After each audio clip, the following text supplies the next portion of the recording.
Hello friends, எல்லோரும் எப்படி இருக்கீங்க? இன்றைக்கி ரொம்ப நாள் மோசமாக போன மாதிரி இருந்தது. எந்த வேலையுமே செய்யாத மாதிரியே ஒரு ஃபீல் ஆச்சு. சாப்பிட்றது தூங்குறது இதே வேலை தான். சமையலும் பெருசாக பண்ணலை.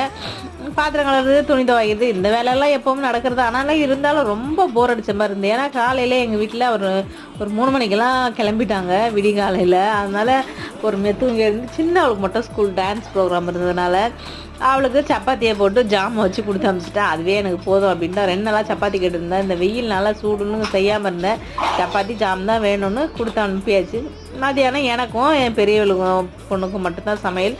சொரக்காய் வேர்கடல போட்டு பொரித்து முட்டை ஆம்லேட்டு அதெல்லாம் வச்சு சூப்பராக சாப்பிட்டாச்சு. சிம்பிளாக முடிச்சிட்டோமா. நைட்டுக்கு நூடுல்ஸ் கலரி சாப்பிட்டாச்சு. அவ்வளோதாங்க. சாப்பிட்டோம் தூங்கணும், சாப்பிட்டு தூங்கணும் அப்படின்ற மாதிரி ஒரே போராக போச்சு இன்றைக்கி நாள். ஸ்கூல் லீவ் விட்டு இன்றைக்கி ஃபஸ்ட்டு நாள். உங்களுக்கு எப்படி போச்சுன்னு சொல்லுங்கள். வேறு எந்த வேலையுமே இல்லை எனக்கு அப்படின்ற மாதிரி தான் இன்றைக்கி இருந்துச்சு. Okay, bye friends.